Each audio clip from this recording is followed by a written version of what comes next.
Kay kaya man daw ang tawagan ni Anli ayuda. Taman rata diha. Maura na ato may galang nahuna-hunaan. Ayuda lang nga ayuda. Pastilan. Sige. XFM Katropa. Sa ngayon, we are acting on crisis. So, talagang stopgap measure po na yun. And we are acting as fast as we can to deliver the instructions of the President. And our focus is on the fuel crisis. So, ito yung mga transport groups. With regard to its effect on our other programs, sa totoo lang, even our work from home, in order for us to save energy, to contribute to the nation's energy savings advocacy, we are still learning. So we are in the process of discussing and seeing how this will affect long term. With regards to yung sinabi po niyo about ayuda for the next 3 months, kaya naman.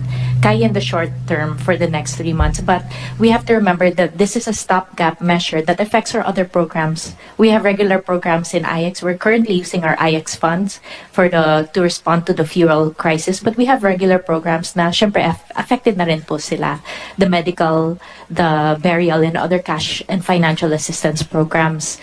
And we would like to offer that as a stopgap measure, maganda ito, but it needs to be complemented with more long-term efforts. Pag 6 months to 12 months, medyo that risks the sustainability of these programs are in question. It would risk dependency over these type of stopgap measures. But my question, Yusek Dimaporo, how long can you sustain this? For example, this crisis will last until June, July. Do we still have the resources? You still have the resources to assist yung mga kababayan natin? And we're only talking here right now, ma'am, yung mga transport sectors pa lang. Well, inuumpisahan nyo na rin. I know yung poorest of the poor. Pero what about those other sectors po? I know yung I will be asking DA later kung when are they going to start assisting the farmers and fisher folks. So, ang tanong natin, gano'ng kahaba pa? I mean, yung pondo ninyo para makatulong kung sakasakali ang giyera na ito tumagal hanggang Hunyo, hanggang June or July. Tapos, ang natutulungan nyo pa lang so far is lang yung transport sector, poorest of the poor nga. Paano po yung ibang sektor? Paano kung umalma ng ibang sektor? Kami rin, kailangan din namin. Kami rin na mga below minimum wage or minimum wage, kailangan din namin ng ayuda, ng tulong. How is that? Do you have enough to sustain this or to help even this another group of sector? Honorable Chairman, in the short term, which could reach up to June and July, the next 3 months, kaya pa naman. But it would also depend on budget prioritization. If we do run out, we would be asking replenishment of our funds, and that would be a question of how this is prioritized all across the agencies and all across the national government. But 100% rest assured, Honorable Chair, the DSWD will deliver as instructed. Sa ngayon, we are acting on crisis, so XFM Katropa. Bullseye. Una, giang ko na mga higala ni Yusek Dimapuro no sa DSWD that we are acting now on crisis. Akala ko ba walang crisis sa presidente? At walang crisis kay Auntie Claire. Aminado na sila mga higala nga dunay krisis pero wa pa ko kadungog baba mga higala. Gusto na ko madungog baba mismo ni Claire nga moingon, aminado na ako may krisis talaga. Ha? Sumala may gala sa DSWD, kaya nila 3 months mga katropa, pero kinsa maning tagaan kadto lamang gitawag nila nga poorest of the poor. Kinsa man ang anaas poorest of the poor nga kategory, kadto ra pud na mga beneficiary nila may galas 4 piece. Sa karon kining mga ayuda nga ginapanghatag by pondo na sa AX ang ginagamit. And matod pa sa DSWD, apektado na ang uban nila may gala nga mga program such as mga medical, uban pa nga mga financial aids mga higala para sa katawhan nga nanginahanglan mga kaigsunan. Bullseye. O aminado sa mismo ang DSWD nga kining stopgap kuan naman kanang remedyo naman banil solusyon nga di lang magutom ang tao kay mao'y mando may gala ni BBM. Aminado ang DSWD. Mismo may gala dungog ninyo ganina. Sa baba mismo ni Yusek Dimapuro nga this should be complemented with the long-term solution mga kaigsunan. Bullseye. Kauban si Katropang Arnel Cortez. Mismo ang DSWD aminado na may gala nga 3 months ilang kaya and if dili ni may gala ma-komplementuhan, work hand in hand may gala with the long-term solution, mahutdan po sila mga higalas pondo o sa madugay wa na sa ikahatag nga ayuda. XFM Katropa. Pangutana ron, unsa na may nahimo? Wala. Naa na ba'y subsidiya may gala para sa petrolyo aron nga kitang tanan kini mga higalang makapahimulos ang tanan?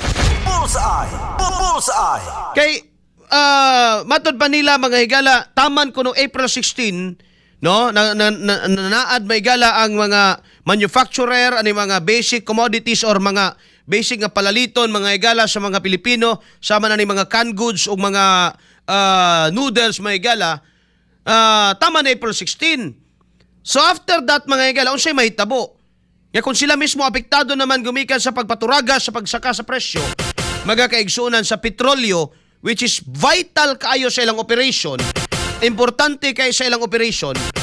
So dili badugay mga higala muhangyo na sana sila nga mupasaka gyud kay maapektuhan man gyud mga higala ang mga palaliton and na-feel na nato na karon. Bullseye. Bullseye. No, na-feel na nato na karon mga katropa. So dapat unta to ato nang hunahunaon o sige subsidiyahan taning fuel para dili magigala mo abot og 170 pero eventually ni abot naman kung mapababa nila ni magigala subsidiya ilahan na ng kuan bisan man lang ilahan na ng 70 no ato na lang ng 100 arang-arang pa kay sa karon tinuod lang magkakita kag 100 karon per liter nga diesel sigurado ko mamalit gyud mo kato mga nagagamit may galag diesel dagang yung makapahimulos problema wala karon wala man gyud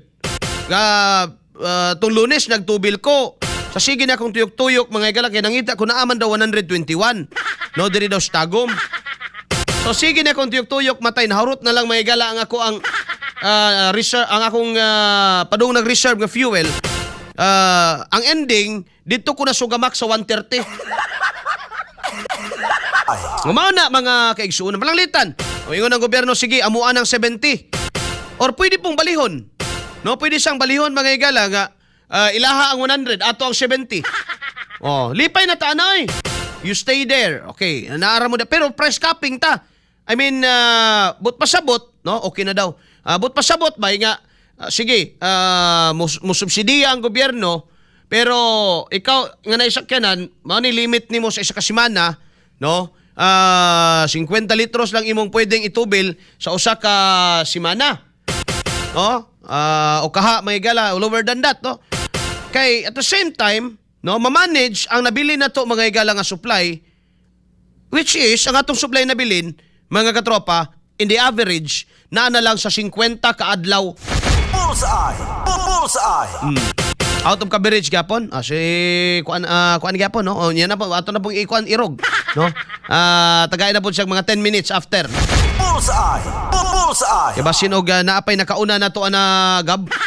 Ana-announce magud na ko gaina ba.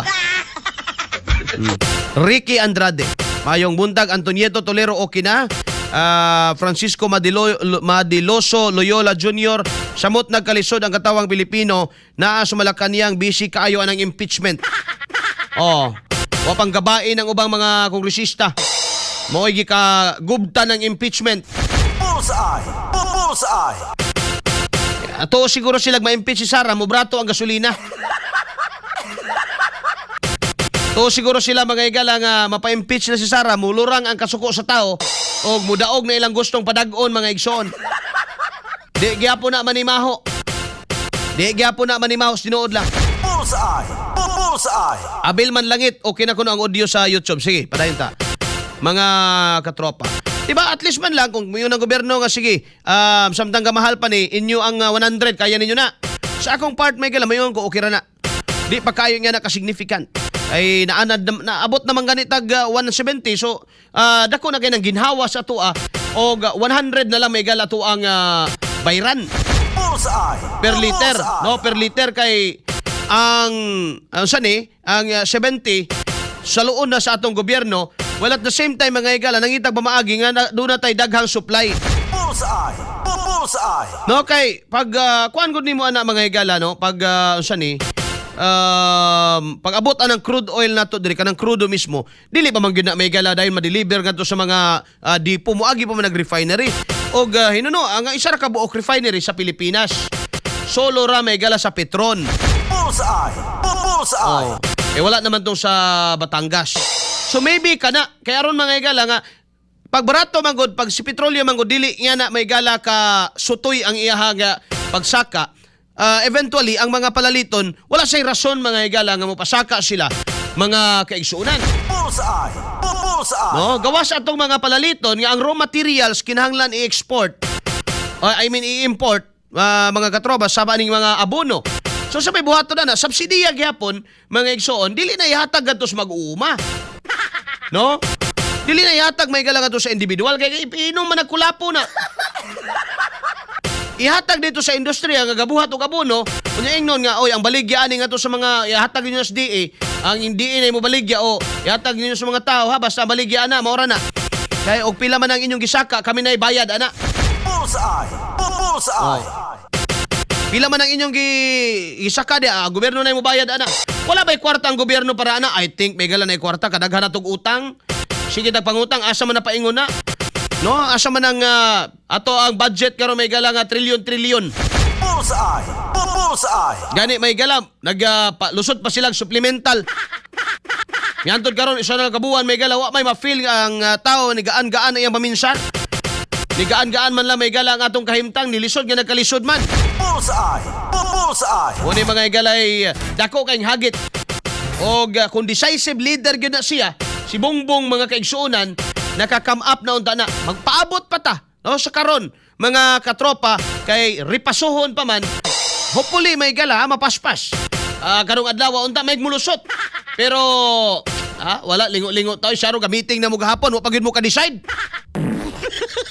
kadaghan na ninyong galingko diha wa pagid mo kahuna-huna kung siya'y maayong buhaton wa man lay makakuan diha wala man lay makatambag diha mga igalas pangulo. Bullseye. Bullseye. Park Jen Lee naglisod sir kay kulang sa training college grad og ilang degree wala na haom sa demand sa work abroad ha. Saning yun ya. Ma'am Lesel Acaso Pueblo ma'am may buntag diha ma'am og ka ma'am Virginia Acaso. Good morning. Oo, tinuod bitaw ka tropang Arnel musaka na lisod na kaayo mo baba. Kay paspas sayon magpasaka pero kanang pababa balik presyo ambot dili ka wala na mga kaigsuonan. Kusog na ang audio, okay. Dongjo Ojong Kadadman, maing buntag dia sa Lapu-Lapu City, Cebu. Good morning! No, maing buntag dia. Si na uban diri mga katropa, uban mga mensahe, no? Ricky Andrade, mayong good morning. Good morning! Arita sa YouTube, si Gina Handog, kusog kaayo Kadiris, Rizal, Palawan, Arnel Cortez, from Gores Torres. Atay po ng kusog. Si Anel na ba ni? Anilabilia. May budang share, boss naman noon. At katropang Arnel, watching here from Hong Kong, kada buntag ko nanonood sa live mo sa YouTube habang nagtatrabaho, lingaw kaayo ko, makawala stress. Pero stressful ba yung pangisgutan na to? Tinood lang, no? Ako ara ganing style nga ang paghisgot mga higala, di kay ka ma-stress. At the same time, igala ma-deliver sa dato ang punto diya si Muha. Bullseye. Bullseye. Sani dapat i-encourage jud ang nationwide. Dapat i-encourage jud ang four-piece parents nga muagi jud sa usa og TESDA ang ilang mga anak usa mag-college kay kon college degree lang wala gyud pulos kay balik man lang gihapon sa TESDA og to get NC kuno mga katropa. Bullseye. Bullseye. 3 months only ayuda. Maayo untag inadlaw ang ayuda, ihatag bisag tag 1,000 3,000 kaya nimo budgeton og 3 ka bulan. Utot ni Dinyo DSWD.